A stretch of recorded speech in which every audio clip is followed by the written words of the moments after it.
Assalamualaikum warahmatullahi wabarakatuh. Sugeng sonten para pamirsa taksih kalian kula Aska Rizkina rolas tekaji setunggal. Selamat sehat kangge kesedaya kemawon amargi samenika nembe ngadepi wayah pandemi. Pramila sumangga nerapaken protokol kesehatan. Ing sonten menika kula badhe mibiraken kahanan warung ing masa pandemi. Sumangga sami mirsani pawarta menika. Pandemi ingkang boten awis-awis nyebabaken angsalipun mandhap. Salah satunggalipun warung. Bahan pangan enggang minggah adamel pedagang utawi bakul ajrih mbeta barang kathah. Kados dene sembako, sayur lan saliyane. Ajengna sedanten telas ananging mbutuhaken wedal radi dangu.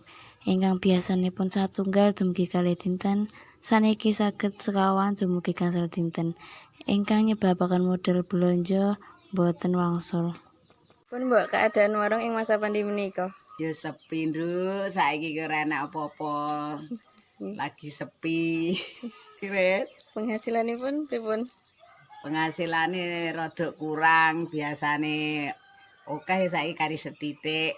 Nggih, matur nuwun. Wau pawarta ingkang kula beberaken cukup semanten anggen kula matur mbok bila wonten karapatan kula nyuwun pangapunten. Matur nuwun. Wassalamualaikum warahmatullahi wabarakatuh.